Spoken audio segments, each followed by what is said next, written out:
E aí, galerinha do oitavo ano, beleza pura sem mistura? Professor Rogerson na área aqui do Instituto Educacional Elim, onde nós temos Deus em primeiro lugar, o ensino de qualidade é sempre. Muito bem, galerinha, vamos lá para a nossa aula de hoje de ciências. Nosso assunto de hoje, pessoal, é a circulação, beleza? Vai circulando, circulando, bora, circulando.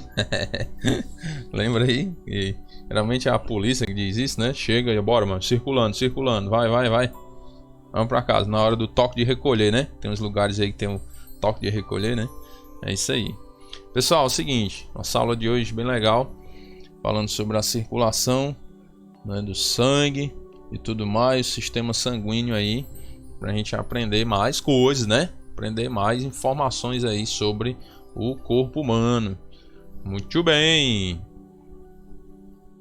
Capítulo 10, certo, pessoal? As páginas aí, ó, 140 a 150, ok? O nosso planejamento aí, bonitinho. Hoje, dia 18, vou marcar aqui. Marque aí no controle de vocês, tá bom, pessoal? Página 140 a 150. Lembrando que próxima aula, né, dia 25/8, terça-feira, o nosso seminário. Vocês vão apresentar o seminário, gravar o vídeo lá, ou então apresentar ao vivo pelo Google Meet, vocês e quem sabe. E eu vou receber as atividades também nessa data, ok? Professor, quais são as atividades? Tá aqui, ó. Atividade de casa, capítulo 9, capítulo 10, certo? São as questões lá. Tranquilo? Pessoal, os critérios para o seminário são os mesmos, certo? Critérios para seminário.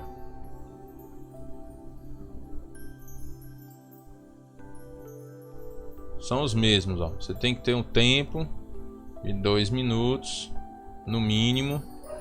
Tem que ter o domínio do conteúdo. Você tem que decorar, ou seja, aprender, né? A gente fala decorar assim para ficar mais fácil, mas você tem que aprender o conteúdo, mostrar que tem domínio no conteúdo. Beleza? Não pode pegar o livro e ficar só lendo, aí vai perder esses 2 pontos aí, certo? Tem também a postura, aqui praticamente é ponto de graça, né? E tem o esboço. Pessoal, o esboço é o seguinte. Às vezes a pessoa pergunta, professor, para que esse negócio desse esboço? Pessoal, o esboço é para que você possa demonstrar o seu nível de organização ao preparar uma apresentação, certo? Porque você não vai escrever no esboço tudo que você vai falar, mas você tem que organizar em tópicos. Vamos supor que você vai falar sobre a circulação, aí você bota lá. A circulação. Certo? Aí sobre a circulação, tu vai falar o quê? Ah, professor, dentro da circulação eu vou falar sobre o sangue, né? Vou falar sobre o sistema linfático.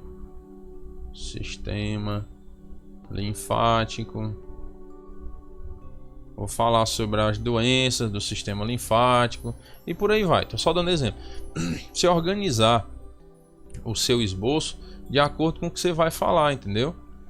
É uma coisa simples de fazer e ao mesmo tempo muito importante, porque você vai ter uma orientação de como você vai seguir o seu trabalho, o seu seminário. É como se fosse o projeto, pessoal.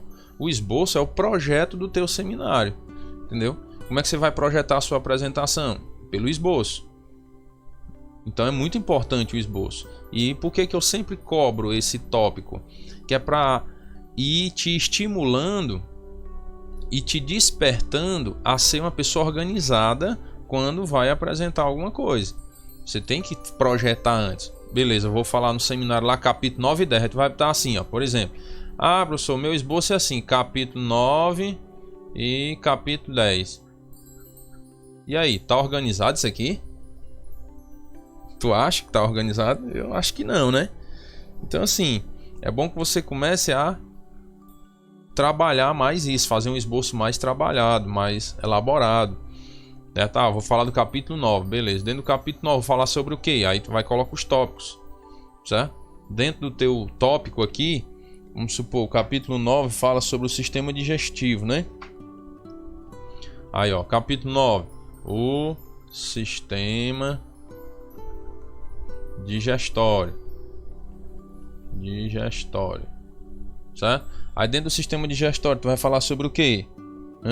Vou falar sobre o tubo digestivo. Falar sobre o tubo digestivo. Professor, por que o senhor vai descer na ladeira assim? Aqui é uma outra forma de organização, entendeu? O que, ó, capítulo 1 é o nível 1, é como se fosse o teu título 1. Sistema digestório é o teu título 2, um exemplo.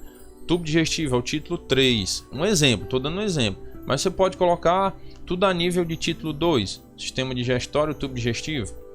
Só porque assim, o tubo digestivo está dentro do sistema digestório. Então ele fica como se fosse aí o nível 3, né? Aqui é nível 1, ó. Aqui é nível 2 e aqui é nível 3, certo? Fazer organizadinho, bonitinho, tu vai ver como fica legal. Se você fizer um esboço bem caprichado mesmo, bacana, você vai ver como fica até melhor na hora da sua apresentação, certo? Você estuda cada tópico daquele, aí pega, coloca teu esboço lá na tua frente, aí tu olha pro esboço só para saber qual tópico tu vai falar. Ô, professor, agora eu vou falar sobre o tubo digestivo. Aí fala o que tu aprendeu sobre o tubo digestivo, aí terminou o tubo digestivo, aí tu olha lá pro teu esboço, agora eu vou falar sobre esse tópico. Pá, aí fala, entendeu? Essa é a ideia do esboço, certo, pessoal? Então, vamos lá, né? Pessoal, sistema sanguíneo, certo? Sistema sanguíneo é o que nós vamos falar hoje. Tem muita leitura a ser feita nesse capítulo, são 10 páginas aí, beleza? Eu não vou ler tudo, né? Vou adiantar, não vou ler tudo, porque você tem que ter lido, certo? Você já sabia o que é que nós íamos estudar hoje, se você vem acompanhando as nossas aulas, então você já deveria ter lido todas essas 10 páginas para você ter uma noção do que nós vamos falar hoje. Então não vou ler tudo, beleza? Só algumas coisas mais importantes e aí tem os tópicos aí para a gente entender. Aqui, quando você observa os tópicos que eu coloquei, ó, isso aqui está dividido em tópicos, certo? Faz de conta que aqui é uma apresentação no seminário. Hora você pode ler alguma coisinha, mas hora você vai explicando. Aí vamos lá, o foco maior é você explicar o que você entendeu. Ó, sistema sanguíneo, beleza? Aí coloquei uma foto aqui para você ver todo o sistema sanguíneo, por onde vai, por onde vem, por onde foi ou deixou de ir, né? Beleza. E observe que o sistema sanguíneo ele é composto por esses 3 carinhas aqui, né? Esses 3 indivíduos, vamos dizer assim. O sistema sanguíneo ele é composto pelo sangue, é composto pelos vasos sanguíneos e é composto pelo coração. Então esses 3 elementos aqui eles compõem o sistema sanguíneo. Cada um tem a sua função e a sua importância, beleza? E nós vamos ver cada um deles, né? O sangue começa aqui, ó. Um adulto ele circula no sistema sanguíneo dele mais ou menos aproximadamente 6 litros de sangue, certo? Um adulto. E a parte líquida do sangue nós chamamos de plasma e a parte sólida de células sanguíneas e plaquetas. Então é muito interessante que o sangue ele tem a parte líquida e a parte sólida, certo? E essa parte líquida é chamada de plasma e a parte sanguínea, a parte sólida é chamada de células sanguíneas e plaquetas. Então você observa, ó, e tem até 2 cores diferentes aqui, né? O sistema sanguíneo. Por quê? Porque em um deles o sangue é bombeado do coração para o resto do corpo e no outro o sangue volta, né, do corpo para o coração e fica nesse sistema aí, certo? E são os vasos sanguíneos. Aí você observa, professor, e o que é que passa dentro dos vasos sanguíneos, hein, professor? Passa o sangue, certo? Passa o sangue, ó. Dentro dos vasos sanguíneos passa o sangue, beleza? Aqui, ó. Dentro dos vasos sanguíneos vai passar o sangue. Por isso que ele faz parte do sistema sanguíneo. Então dentro dos vasos sanguíneos passa o sangue. E o coração serve para bombear esse sangue. O coração ele bombeia o sangue para o resto do corpo. Aí esse sangue vai lá, circula por onde tem que circular. Se não tiver nada obstruindo a passagem desse sangue, né? E aí ele volta para o coração. Vai e volta. Então vai e volta. E fica nesse negócio. Vai e volta, vai e volta, vai e volta. Certo? Então é o sistema sanguíneo. E o sangue, nós vimos essas observações aí, né? O adulto ele circula em torno de 6 litros de sangue, em média. Tem a parte líquida e a parte sólida no sangue, que é o plasma. parte líquida e a parte sólida, as células sanguíneas e as plaquetas, beleza? E você tem aí essas observações, esses detalhes, certo? De forma assim mais teórica, só no tópico que tem aí na página 140, fala do sistema sanguíneo, né? Ele diz que é formado por 3 elementos básicos, que eu falei aí, né? O sangue, o sistema sanguíneo, os vasos sanguíneos, melhor dizendo, e o coração. Aí ele fala, os vasos sanguíneos são os tubos pelos quais o sangue circula, que eu já disse também.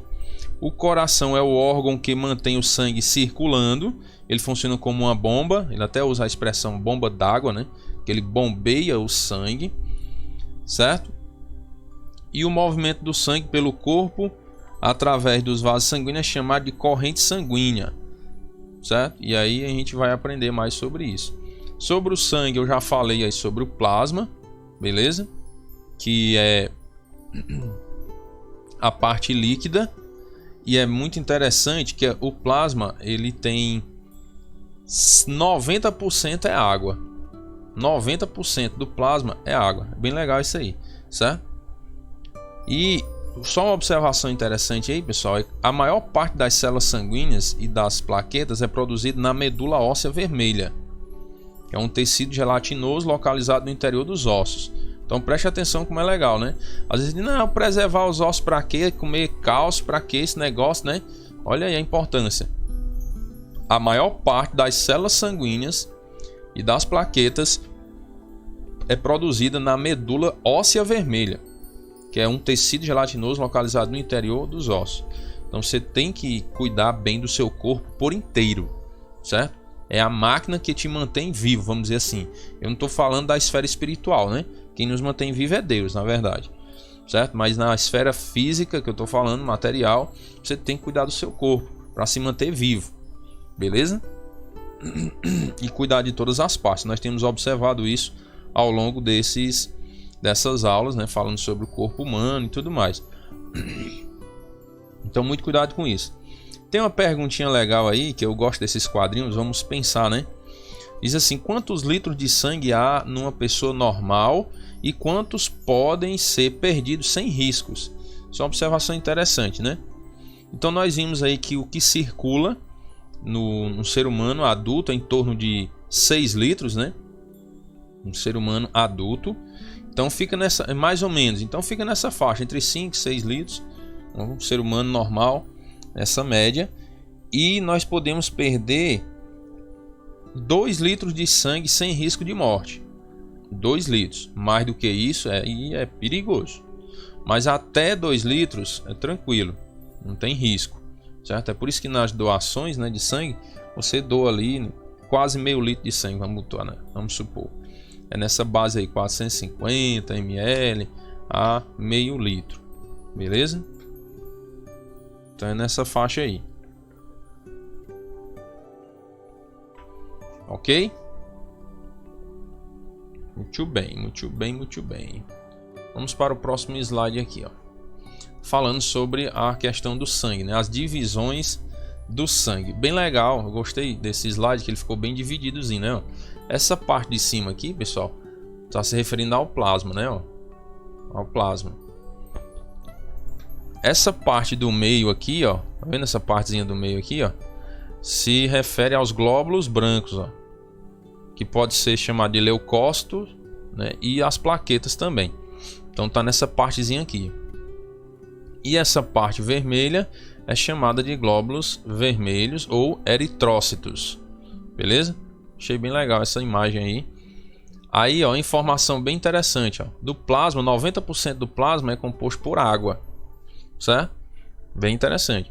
Ou seja, você precisa de água. É por isso que a gente tem que ingerir, né? Aquela média ali de 2 litros de água por dia. Você pratica exercício físico, é um atleta, você tem que ingerir mais, porque você perde mais líquido. Então, por quê? Porque todo o nosso corpo tem uma boa parte que é água. Nós vimos entre 60% e 70%, né? Nessa base aí, alguns dizem mais, outros dizem menos, mas tudo bem. Nessa média.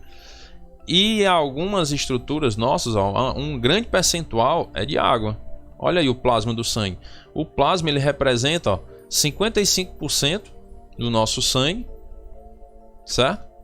no nosso sangue, 55% é plasma e desse 55%, 90% é água. Coloco 90% de 55%, né? Ou seja, mais da metade do nosso sangue nessa base, né? Em mais ou menos a metade, vamos colocar, né? Porque se eu tirar 10% aqui, eu tiro 5,5, né? Tirando 5,5 vai ficar 49,5. Então vamos botar assim, arredondar. A metade do nosso sangue praticamente é água. A metade. Então você vê aí a importância da água no nosso sangue, né? Aí os glóbulos vermelhos, pessoal, compõem 45% do nosso sangue, certo? E os leucócitos e plaquetas, menos de 1%. Fica nessa variação. Você vai dizer, mas professor, mas se eu pegar 55 com 45 já dá 100. Beleza, mas isso aí são medidas, né, aproximadas. Aí fica um percentualzinho aqui para os glóbulos brancos, que é menos de 1%. Percentual baixo, mas de grande importância, certo? Os leucócitos e as plaquetas são de grande importância para o nosso corpo. Nós vamos ver aqui, ó. Aí ele fala, né, na página 141 de vocês aqui, que o plasma é um líquido amarelado, 90% é água, 10% são outras substâncias transportadas pelo sangue, certo? Aí entre essas substâncias estão a glicose, os lipídios, os sais minerais e as vitaminas, os hormônios, o oxigênio, o gás carbônico e outros resíduos, desses 10% aí que são transportados no plasma, né? Beleza. E as células sanguíneas, nós temos os glóbulos brancos e temos os glóbulos vermelhos, certo? Os glóbulos vermelhos são também conhecidos como hemácias, né? Ou eritrócitos, como nós estamos vendo aí no slide. E os glóbulos brancos também são chamados de leucócitos. Leucócitos. E a existência dos glóbulos vermelhos tem essa faixa de duração aqui, ó, mais ou menos 120 dias, beleza? E esses glóbulos vermelhos são responsáveis para transportar o oxigênio no nosso corpo, certo? Por isso nós até vimos em uma das aulas, né, que o ferro ele é muito importante para isso, ó, porque o ferro na hemoglobina, que são os glóbulos vermelhos, faz com que ele consiga fixar o oxigênio, certo? Nas hemácias aí.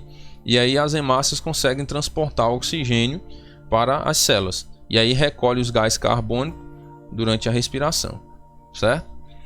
Muito bem. Os glóbulos brancos são as células de defesa do nosso organismo. Por isso que eu disse que é muito importante, né? Eu não disse para vocês? Esses glóbulos brancos, leucócitos, são muito importantes. Por quê? Porque eles são responsáveis pela defesa do nosso organismo. E aí eles atacam e destroem os micro-organismos invasores. Quais são esses micro-organismos invasores? Vírus, bactérias, toxinas e outras coisas mais. Então o que entra no seu corpo para atacar o seu sistema, os leucócitos são responsáveis para combater esses inimigos, vamos dizer assim. Os inimigos do seu corpo, os leucócitos são responsáveis por combatê-los, certo? E aí os leucócitos eles interagem também, eles integram, melhor dizendo, o sistema imunológico, que nós vamos estudar lá para o final do capítulo. Então os leucócitos eles ajudam o nosso sistema imunológico. E eles duram aí, os glóbulos brancos, de em torno de 4 horas a 5 dias no nosso organismo, aí vão se renovando, né? Muito bem, muito bem. Ele fala aí que os leucócitos são maiores que as hemácias, né? O tamanho é maior, só que tem um número menor. Então os leucócitos são maiores do que as hemácias, ou seja, do que as células dos glóbulos vermelhos. Porém, em número menor. Os leucócitos têm o menos. Inclusive na porcentagem aqui você já percebe, né? O glóbulos brancos tem menos de 1% e os vermelhos tem 45%. Tem uma quantidade menor, o tamanho do leucócito é maior, beleza? Mas essa quantidade também pode mudar quando você adoece. Quando você adoece, aí mais leucócitos são produzidos para combater a doença, beleza? Muito bem. E aí eu coloquei aqui os nomes dos vários leucócitos, né? Diz que existem diversos tipos de leucócitos com tamanhos e formatos variados. E aí, que leucócitos são esses? Isso aí, ó. Tem os neutrófilos, tem os monócitos, tem os basófilos, tem os linfócitos e tem os eosinófilos, certo? É nome bom para botar nos meninos aí, né? Não fica legal, não fica diferente. Ei, neutrófilo, menino, não mexe nisso aí não, neutrófilo. Tu não ouviu que o leucócito, teu pai, disse para tu não mexer nisso? Monócito, faça isso não, menino. Pensa no nome lindo. E esse aqui, ó, eosinófilos. Ai, muito bem, muito bem. Pense no nome. Eosinófilos. Menino, mexe nisso não, linfócitos. Vamos para frente que atrás vem gente. E as plaquetas, pessoal, elas ajudam na coagulação sanguínea, beleza? Evitando aí hemorragias, tá bom? Essa é a informação mais importante que eu vejo aqui a respeito das plaquetas. O resto ele fala da questão da forma, né? Não tem forma bem definida e tal, esse negócio todo. Mas o mais importante das plaquetas aí você entender que ele serve para coagulação sanguínea e evitando assim as hemorragias. Beleza? Muito bem. Eu quero que você faça a leitura sobre essa parte aí da doação de sangue, beleza? Porque é só parte informativa e a parte de leitura, e você tem que ler, certo? Então é muito importante você ler isso aí, você ficar por dentro da importância da doação do sangue. Eu vou só destacar a questão da quantidade, né? Quantidade do sangue que é retirado na doação, 450 ml. Essa é a quantidade, certo? E você pode doar sangue desde os 18 até os 65 anos, contanto que não tenha nenhuma doença transmissível pelo sangue. E o seu sangue esteja bom, esteja sadio.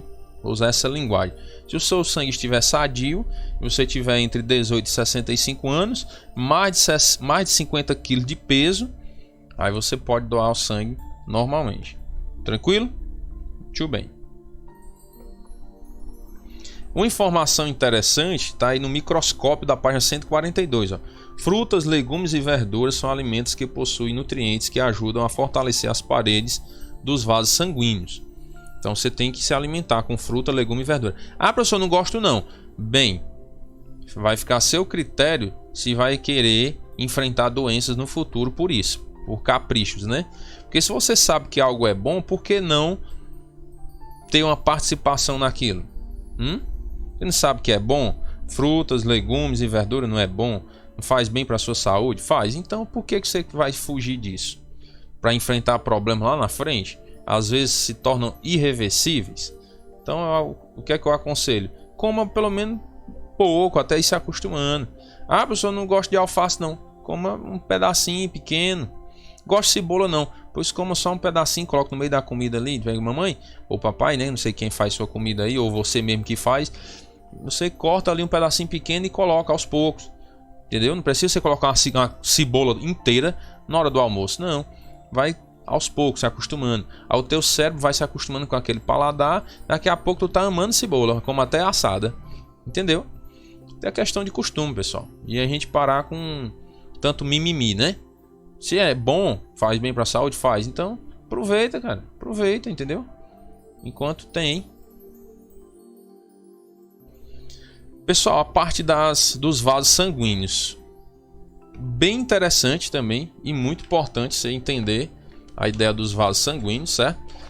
Nós temos os vasos sanguíneos divididos aí em 3 partes. Podemos dizer assim, 3 elementos compõem os vasos sanguíneos também. Quais são eles, professor? Ó, você tem as artérias, tem as veias e tem os capilares. E aqui visualmente você já percebe. Para que servem os capilares? Para manter uma comunicação, né? Entre as veias e as artérias. Beleza? Ó, os capilares permitem a comunicação entre artérias e veias. Eu não sei na figura aqui se dá para você perceber direitinho, mas no seu livro aí, que é importante que você esteja com o livro aberto acompanhando o conteúdo, certo? Esse negócio do aluno querer assistir uma aula à distância só ouvindo e sem estar com o livro aberto ou um caderno para fazer anotação, isso vai travar o teu aprendizado também. Que você precisa ir ouvindo a aula, isso aqui eu achei interessante, dá uma pausa no vídeo, A aula é gravada, dá pausa no vídeo e anota no caderno. Ou então anota no livro mesmo ali, faz suas observações, certo? Isso é muito importante.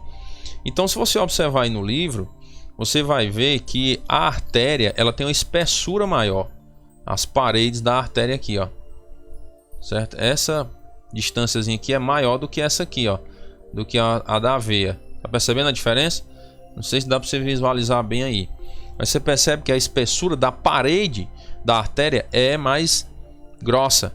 Vou usar esse linguajar para você entender. E da veia é mais fina. O que é que acontece?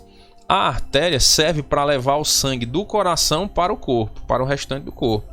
Na hora que o coração bombeia, né? Não está na pressão maior. A pressão maior não é quando bombeia. Você pode prestar atenção, pessoal. As cores de Deus são muito bem feitas, né? Você, por exemplo, quando você liga um motor, aí vamos supor que nesse motor bomba você tem que injetar a água, né? Pá, e essa água tem que retornar para o motor bomba. Aí, por exemplo, você precisa que a mangueira que dá o retorno seja da mesma grossura, mesma espessura do que a mangueira que leva a água? Não. Por quê? Porque a pressão maior, vamos dizer assim, a forma lógica, pensando logicamente, a pressão maior é quando quando a bomba ela injeta a água, não? Quando a bomba está pressionando a água para passar na mangueira, a pressão não é maior, então ali a mangueira precisa aguentar a pressão de saída da bomba. Show. Agora o retorno ele não está com a mesma pressão, entendeu? Já foi, percorreu lá, foi onde tinha que ir, aí volta. Na volta ela pode voltar por uma mangueira mais fina, com a parede de espessura menor, porque não está com aquela mesma pressão da ida. Se ligou aí no movimento? Então só com essa teoria, com essa lógica, tu já imagina aquele vaso sanguíneo que tem a parede mais espessa é o que recebe a pressão maior, ou seja, quando o coração bombeia. O coração bombeia, então ele bombeia pela artéria. Entendeu? Porque ele precisa de uma espessura maior. Olha o que é que Deus fez, cara. Olha a maravilha. Fez isso, certo? As artérias, que é o que pega a pressão do coração, né? O coração pressionando ali, bombeando o sangue. Aí tem a parede mais grossa. Já a veia é o que retorna, né? Por isso tem a parede mais fina. Tá só retornando o sangue lá das extremidades do corpo, né? Ou de onde o sangue foi. Tá retornando para o coração. Então não precisa ter a mesma espessura a parede da veia. Entendeu? É show de bola demais, isso aí é muito legal. Certo, pessoal? Então você observa aí. E fala que a principal artéria do corpo é a aorta, né?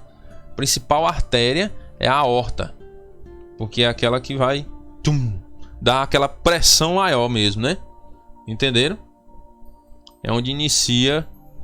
Ali ela se inicia no coração e segue até a quarta vértebra lombar, na altura do umbigo, quando todas as outras artérias do corpo humano derivam da aorta. Beleza? Entenderam aí? Então a aorta é a maior artéria e a principal, né? Que ela sai do coração e vai até mais ou menos na altura do umbigo. Aí dali, ó, começa a se espalhar as outras artérias, né? Beleza?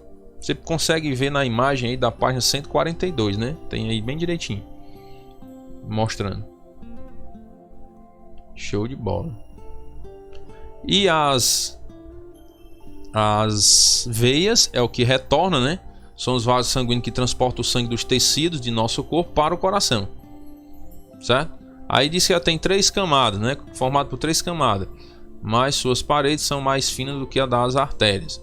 Aí a pressão dentro delas, né, dentro das veias é menor, pode tornar mais difícil o retorno do sangue para o coração, que a pressão é menor, né? Por esse motivo existem válvulas dentro das veias. Olha que legal. Existem as válvulas dentro das veias e principalmente nas pernas, porque ele está bem lá embaixo, né? Aí tem as válvulas para retornar o sangue. Aí regula a passagem do sangue, impedindo que ele retorne, que ele não venha, né? Tá? Essas válvulas ajudam ao sangue chegar no coração. E a maior parte do sangue conduzido pelas veias é rica em gás carbônico, com exceção das veias pulmonares. Transporta o sangue rico em oxigênio dos pulmões ao coração. Muito bem. Então é conhecido como sangue venoso aquele que é rico em gás carbônico. O sangue venoso é o que é rico em gás carbônico. Beleza? E o sangue arterial é rico em oxigênio. Certo? Porque o sangue das artérias. Arterial, que é o sangue que está indo nas artérias, né? Assim, ó. E o sangue venoso é o que está voltando pelas veias. Então o sangue arterial ele é rico em oxigênio. Porque o sangue não leva oxigênio para o corpo. Então por isso que o sangue arterial é rico em oxigênio.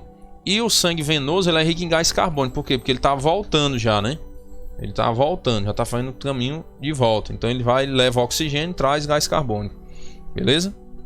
Muito bem. Tem a curiosidade aí bem interessante também sobre as varizes, né? Por que acontecem as varizes? Porque tem algum problema nas válvulazinhas que impulsionam o sangue de retorno, né? O sangue que está passando nas veias, retornando para o coração. Aí você observa que principalmente as varizes acontecem nas pernas, né? Porque é um problema na veia, não é um problema na artéria, é um problema na veia ou nas veias, né? Nas válvulas, aquelas válvulazinhas que ajudam a retornar o sangue. Você pode até observar na figura aí da página 143 que mostra bem direitinho, né? Deu um problema nas válvulas das veias, aí o sangue acaba retornando por ali, ficando por ali mesmo, naquele local, certo? E tem a dificuldade de retornar. Aí acumula sangue naqueles locais onde as válvulas tiveram problema, beleza?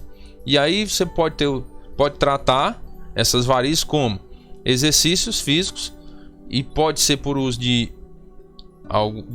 meias. Os médicos podem prescrever o uso de alguma meia de compressão, ou em caso mais grave você faz a cirurgia para retirar aquelas veias que estão com problema nas válvulas, beleza? Então o melhor, pessoal, prevenção. E a prevenção, professor, exercício físico, pessoal. Exercício físico, alimentação saudável, você consegue ter uma qualidade de vida bem melhor, entendeu? Muito bem. Próximo slide vai falar sobre o coração, certo, pessoal? Tem uma observação interessante aí no microscópio da página 143, só para você entender direitinho. Ó. Evite ficar sentado durante períodos muito longos. Procure em pequenos intervalos levantar-se para aliviar a circulação. E outra dica é evitar ficar com as pernas cruzadas por muito tempo, né? O ideal é estendê-las frequentemente e realizar movimentos circulares com os pés. Não use meias ou sapatos apertados. Aposte em roupas e acessórios confortáveis que não comprimam alguma região do corpo. Então você tem que ficar o mais livre, leve e solto possível, né? Para não estar pressionando aí o seu corpo, as partes do seu corpo, que pode causar problemas circulatórios e outros mais. Beleza? Então muito cuidado com isso. Faça exercício físico, não fique sentado por muito tempo e toca para frente. Pessoal, tem uma pergunta bem interessante aí também na página 143 sobre o coração precisa de um corpo para bater. Na verdade não, né? Enquanto ele tiver oxigênio, ele tá batendo, né? Bem interessante. Tem a resposta aqui dizendo assim, ó, o coração ainda pode bater por algum tempo depois de ser removido do corpo. Essa pulsação estranha ocorre porque o coração gera os seus próprios impulsos elétricos que causam o batimento. Enquanto o coração continuar a receber oxigênio, ele irá continuar a bater, mesmo separado do resto do corpo. Interessante, né, não? Então o coração ele precisa de oxigênio para ficar batendo ali. Aí mesmo fora do corpo ele consegue fazer isso, né? Show de bola. Sobre o coração, pessoal, eu anotei aqui algumas informações mais assim pertinentes para eu falar aqui, não que as outras não são importantes, mas é porque uma parte você vai ter que fazer a leitura também, certo? Então estou fazendo um resumão, vamos dizer assim, um panorama, né? O comprimento aproximado do coração é 12 centímetros, certo? E no coração nós temos essas partes aqui, essas funções, vamos dizer assim, né? Temos o ciclo cardíaco, temos a frequência cardíaca e temos a pressão arterial, certo?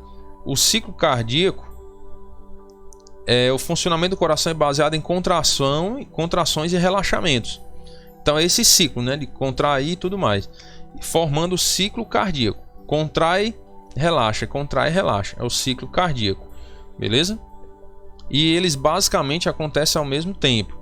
E esses movimentos aí, eles se chamam sístole, certo? O movimento de contração, quando o coração se contrai, chama de sístole, e de relaxamento chama de diástole. Aí, na verdade, sístole e diástole ocorrem ao mesmo tempo no coração. Ao mesmo tempo que ele está se contraindo, ele está se relaxando, né? Pá, pá, pá, pá, pá. É incrível, né? Muito fantástico o funcionamento do coração aí. Beleza? A frequência cardíaca, pessoal, média, a média aproximada de uma pessoa normal, que está, né, bem e tudo mais. Sem estresse, sem nervoso, essas coisas. Sem adrenalina, né? Normal. É mais ou menos 72 batimentos por minuto. Nessa média aí. Certo? E aí ele fala também 75 batimentos por minuto. Então tem essas variações. Vocês já sabem disso, né? Que tem essas variações. Por isso que a gente fala aproximadamente. Beleza? E aí vai falar da questão do marca-passo. Também você observe aí. Certo? Essa ideia do marca-passo. Que é ele...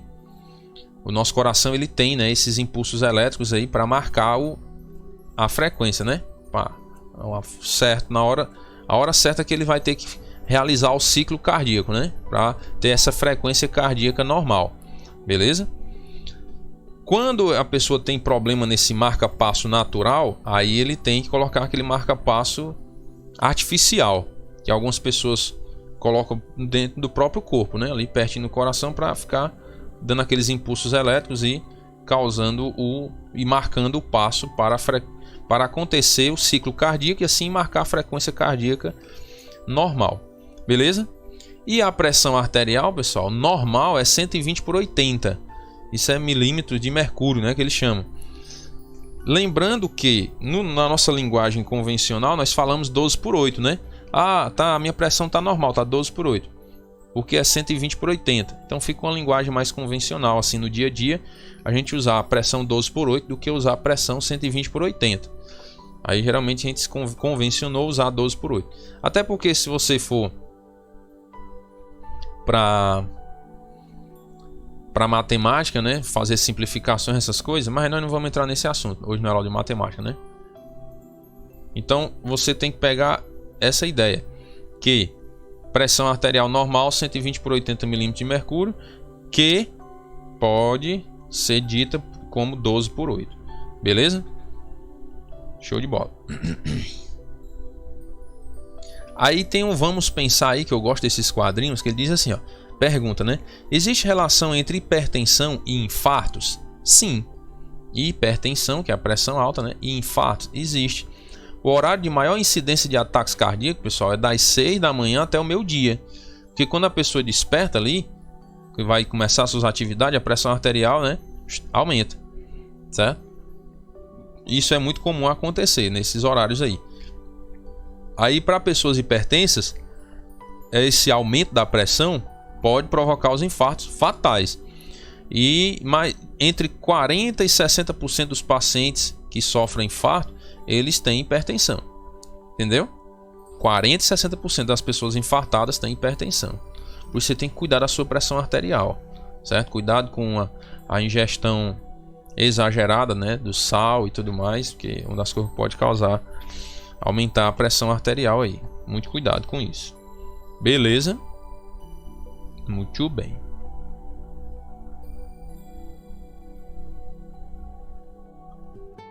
Vamos para a circulação, pessoal. Existem os dois tipos aí, né? Pulmonar e sistêmica. Circulação pulmonar e circulação sistêmica. Aí tem essa fotozinha aqui vendo o funcionamento da circulação, né? Tem um coração aqui, aí ele bombeia o sangue e tal. Aqui tem os capilares da cabeça, né? E dos braços. Tem o pulmão esquerdo, ó, tem os capilares lá. Pulmão direito. Tem os capilares dos membros inferiores, né? Muito bem. E aí o sangue vai fazendo esse processo, vai circulando.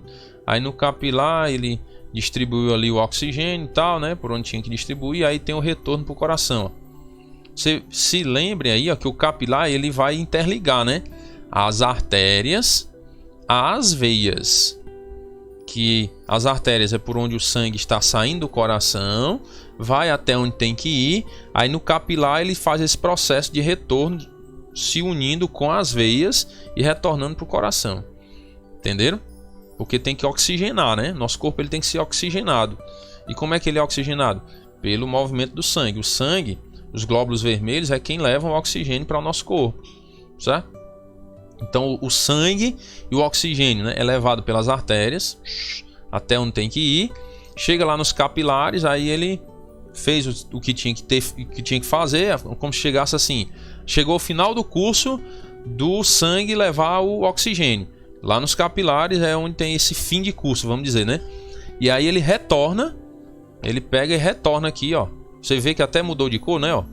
Aqui, ó, o sangue saiu com oxigênio e tal, percorreu. Chegou aqui nos capilares, é como se fosse assim, aqui é o fim de curso do oxigênio. Agora é gás carbônico. Aí volta pelas veias para o coração de novo. E fica nesse ciclo. Entenderam aí a ideia? Essa união dos capilares, né? Com as artérias e as veias. Show de bola? Muito bem, muito bem, muito bem. Ó, percurso feito pelo sangue nosso corpo. Certíssimo. Aí, pessoal, a circulação pulmonar ou pequena circulação ocorre entre o coração e os pulmões, né? O nome já está dizendo tudo, ó. Circulação pulmonar é porque é a circulação entre o coração e o pulmão, tá aqui, ó. Pulmão esquerdo, pulmão direito, certo? São a circulação pulmonar. Fazendo até uma setinha aqui, né, ó. Beleza? Nela, o sangue que vem do corpo entra no átrio direito e passa pelo ventríloco direito, seguindo para os pulmões, onde libera gás carbônico e recebe oxigênio. Show de bola. Depois disso, ele retorna para o coração, entrando no átrio esquerdo. Aí tá dizendo todo o ciclo aí, né? Beleza. Vamos aqui para outra página. 146 agora a página, viu?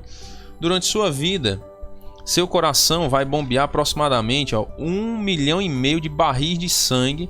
Essa quantidade seria suficiente para encher 200 vagões de trem. Vagões tanque de trem. Tá vendo aí o tanto que o nosso coração trabalha durante a vida? 1,5 milhão de barris de sangue. Dá 200 vagões tanque de trem. É muita coisa.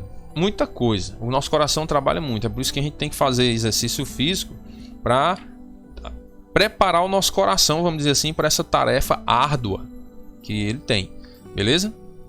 A circulação sistêmica, pessoal, ou grande circulação, ocorre entre o coração e o corpo, ou seja, o resto do sistema, ó, os capilares e aqui, ó, dos membros inferiores, certo?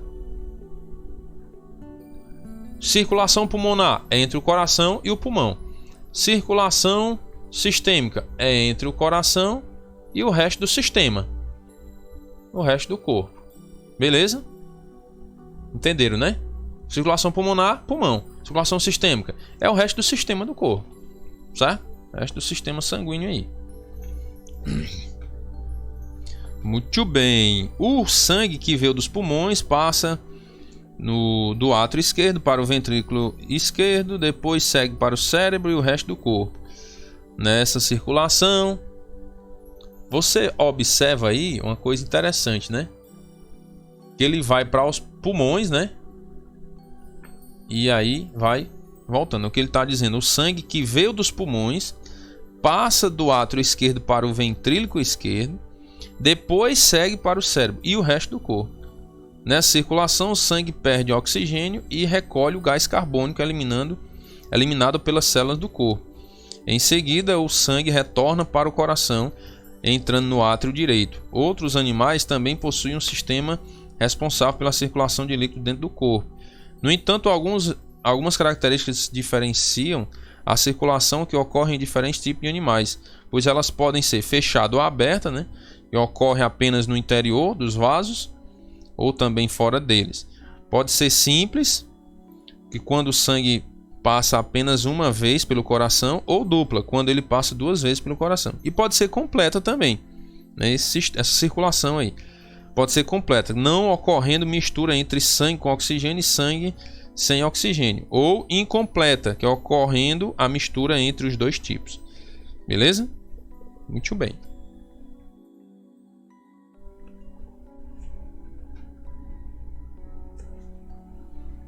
Nesse outro slide aqui, você observa o sangue, né? O coração, como é que acontece? O sangue indo para o corpo, não sei se dá para você ver a setinha aqui, ó. Aqui o sangue tá indo pro corpo, ó. Certo? Tá vendo, ó? Beleza? Aí ele vai pro corpo aqui, ó. Aí o sangue vem do corpo, ó. Aqui ele volta do pulmão, né, ó. Sangue voltando do pulmão. Beleza? O sangue indo para o pulmão, ó. Aqui ele tá indo pro pulmão, indo pro pulmão. Aqui ele volta do pulmão. Aí ele sai para o pulmão, ó. Sangue indo para o pulmão, ó. O sangue voltando do pulmão, ó. Certo? E aqui o sangue tá vindo do corpo, ó. Entendeu? Esse processo todinho, ó. Ele sai do coração, né? Para o corpo, aí faz esse processo todinho aí. Vai pro pulmão, volta pro pulmão, vai pro outro pulmão, volta pro pulmão. O sangue vem do corpo também por aqui, ó. Ele vem do corpo e fica nesse processo aí. Tá. Aqui é o percurso feito pelo sangue dentro do coração. As setas azuis indicam sangue venoso, que é o sangue que está retornando com gás carbônico, né? É o sangue venoso que está indo pelas veias. E as setas vermelhas indicam sangue arterial, que é o sangue que está indo pelas artérias. Ok? Muito bem. Pessoal, doenças do sistema sanguíneo, certo? Eu quero também que você leia isso aí, que é para não ficar só lendo aqui e a aula se prolongando. Nós estamos com 46 minutos de aula aqui, então eu quero que você tenha participação. Como nós não estamos na aula ao vivo, que se tivesse eu ia botar vocês para lerem, né? Mas como não estamos, então você dá uma pausa no vídeo e vai lendo cada uma dessas doenças do sistema sanguíneo. Só beber água aqui.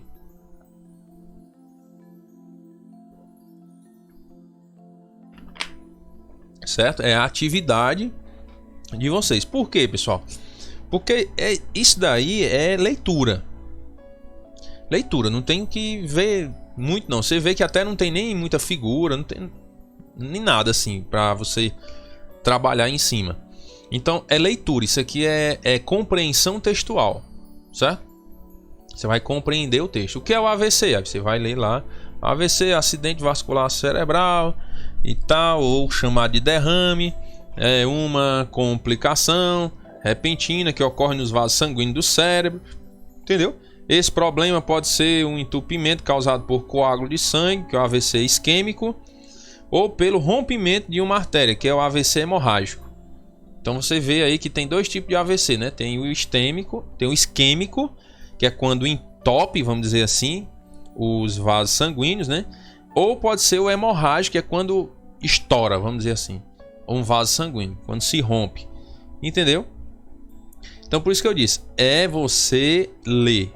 Só simplesmente isso. Certo?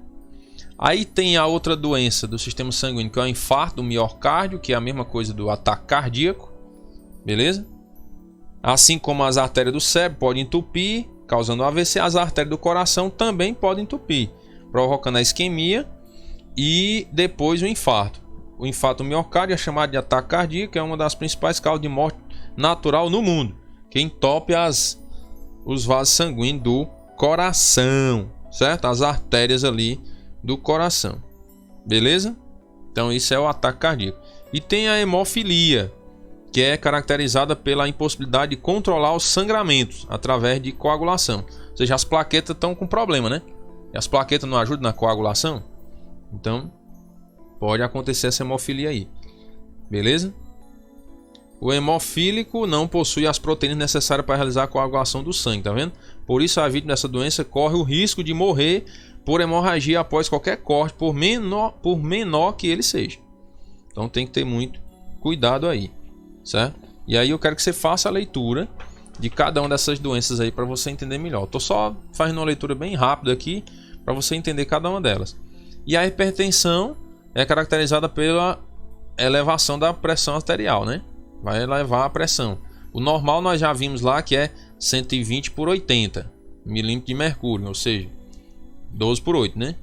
E aí ele diz, ó, que você já pode considerar uma pessoa hipertensa quando a pressão arterial dela é superior a 140 por 90. Vou até colocar essa informação aqui, ó, hipertensão maior do que 140 por 90.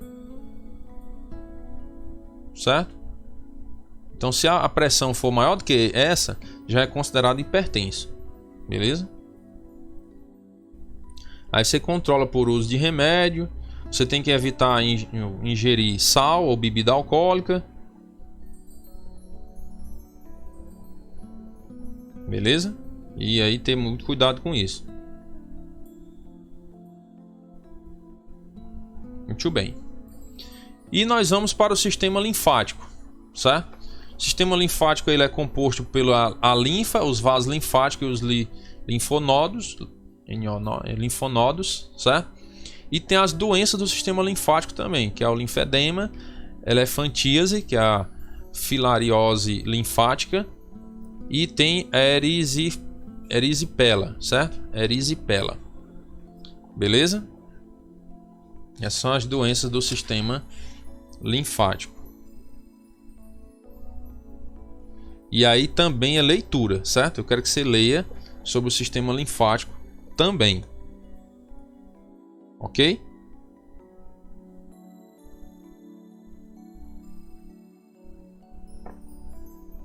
Só uma leitura bem rápida aqui de cada um desses tópicos, só bem resumido aqui para você ver, ó.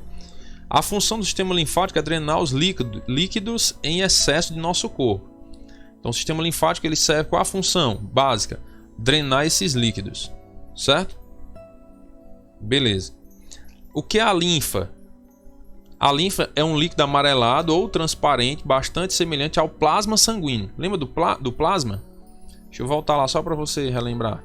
Ó, o plasma, essa parte amarelada aqui do sangue, né? Ó. Então, a linfa é isso também, parecido com isso, né? É um líquido amarelado ou transparente, bastante semelhante ao plasma sanguíneo. Ela contém, né? A linfa contém leucócitos, oxigênio, proteínas, enzima, glicose e anticorpos. Beleza? Essa linfa ela é formada pelo sangue que escapou dos capilares durante a troca de substâncias e pelo líquido em excesso que foi absorvido no interstício, que é o espaço existente entre as células do tecido. Beleza? Muito bem. Os vasos linfáticos são os tubos pelos quais a linfa se movimenta em nosso corpo. Tranquilo, né? É bem parecido como se fosse assim. O sistema linfático parecido com o sistema sanguíneo, né? O sistema sanguíneo tem o sangue, tem os vasos sanguíneos, não é não? Estão lembrando? Tem o sangue, tem os vasos sanguíneos. Então, o sangue circula por dentro dos vasos sanguíneos, certo? E eu tenho o coração no sistema sanguíneo.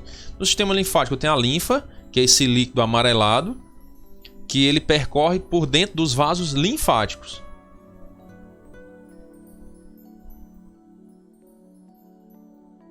Aí ele traz uma observação interessante. Ó. Ao contrário dos vasos sanguíneos, que percorre o corpo em um sistema de circulação fechado, né? Fechado, porque ele tá tudo fechado ali com o coração, nas artérias e as veias. Os vasos linfáticos formam um sistema aberto e unidirecional. Eles fluem apenas dos tecidos para o coração. Beleza? Os vasos linfáticos não é um sistema, não é, vamos dizer assim, não é um circuito fechado como o sistema sanguíneo. O sistema sanguíneo é um sistema fechado. Ele sai do coração pelas artérias e volta pelas veias. E o sangue fica ali naquele sistema fechado. O sistema linfático ele é aberto, porque os vasos linfáticos são abertos. Eles fluem dos tecidos para o coração. E aí eles fluem com essa linfa aí, né? Os menores vasos linfáticos são os capilares linfáticos, por onde os líquidos são absorvidos. Os capilares se organizam em vasos de médio calibre e estes em vasos maiores, chamados de dutos linfáticos, que desembocam em veias localizadas perto do coração. Beleza? Muito bem. Ok. Muito bem. Aí os linfonodos, ou nódulos linfáticos, antigamente eram conhecidos como gânglios linfáticos. Eles são pequenos órgãos arredondados que se encontram espalhados ao longo dos vasos linfáticos. Em nosso corpo, nós temos cerca de 600 nódulos linfáticos, concentrados principalmente nas axilas, nas glândulas mamárias no pescoço e na virilha. É onde nós temos esse linfonodo, certo? São essas glândulas linfáticas aí. Nós temos mais ou menos 600, né? Cerca de 600 nódulos linfáticos.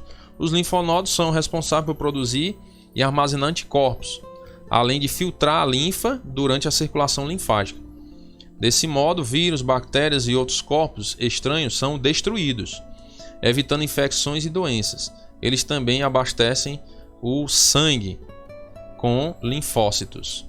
Entenderam aí? Olha lá a função dos linfonodos, bem importantes também.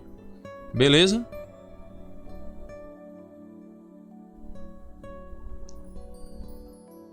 Eu vou ler o terceiro parágrafo aí, porque é interessante. Ó. Quando um processo infeccioso está se iniciando, os linfonodos costumam inchar devido ao aumento da produção de linfócitos. Esse inchaço fica aparente em algumas regiões do nosso corpo e é conhecido como íngua. Lembra isso aí? É a íngua, porque está ali alimentando aquele sistema linfático para produzir combater, né, aquelas infecções ali, certo? Aí ele pergunta, ó, vamos pensar, como diferenciar a íngua de um câncer? Nos dois casos, os gânglios podem aparecer em qualquer parte do corpo. Em caso de serem benignas, as ínguas não alteram o tamanho e dói. Já no caso do câncer, elas aumentam, são mais rígidas e múltiplas. Além da íngua, febre, coceira na pele e sudorose são outros sintomas do câncer. Certo? Além da íngua, febre, coceira na pele e sudorose são outros sintomas do câncer. Só a biópsia do gânglio pode comprovar o diagnóstico da doença, se é só uma íngua ou se é realmente um câncer, certo? Muito bem. E as doenças, pessoal, do sistema linfático, nós temos aí o linfedema, tem a elefantíase e tem a erisipela, certo? Um nome bem bonito aí, dá pra botar nos meninos também. Ei, linfedema, aí? A outra, elefantíase, menino, volta aqui, não vai não. A erisipela, aí. Erisipela dá pra botar naquela menina bem danada, né? Erisipela, vai pra lá, menina. E a filariose. Ei, filariose, olha o nome da menina. Filariose. Cada nome, mano. Vamos pra frente, cá atrás vem gente, menino. Linfedema. Normalmente o espaço interno é bastante coeso, o que significa que as células se encontram bem unidas umas às outras. Quando o sistema linfático apresenta algum problema e não drena bem os líquidos intersticiais, eles se acumulam no espaço intercelular, formando um inchaço que recebe o nome de linfedema ou edema linfático. Beleza? Aí, para tratar os linfedemas é indicada a prática de exercícios físicos moderados, o uso de método de contenção elástica também por meio daquelas meias lá e tal, né? Beleza. A elefantíase é uma doença causada por um grupo de nematódeos chamado de filária. Esses vermes são parasitas que se instalam nos vasos linfáticos, causando uma inflamação que impede a circulação da linfa. A doença pode levar até 10 anos para se manifestar e costuma atingir principalmente as pernas, causando grandes inchaços. Certo? A filariose é transmitida por mosquito do gênero Culex sp. Seu tratamento é feito com o uso de medicamentos. Beleza. E a erisipela é uma infecção causada pela bactéria Streptococcus pyogenes, cujos sintomas são lesão na pele acompanhada de dor, vermelhidão, inchaço, febre alta, tremores, tontura, delírio e vômitos. E após algum tempo, as células da pele podem começar a morrer, aparecendo bolhas ou feridas. Essa bactéria entra no corpo através de qualquer tipo de corte ou ferida, até mesmo picada de inseto. Atinge rapidamente o tecido linfático, beleza? Seu tratamento é por meio de antibióticos, tem que ter a prescrição médica, lógico, né? Repouso e você tem que elevar o membro afetado, ok? Pessoal, se ficar alguma dúvida aí, vocês me perguntam, tá bom? Essa foi a nossa aula de hoje aí sobre a circulação, né? E aí vimos esses dois sistemas aí de circulação, o sistema sanguíneo e o sistema linfático, né? certo? E qualquer dúvida, estou à disposição aqui. Beleza? Um abraço, Deus abençoe. Até a nossa próxima aula, se Deus quiser.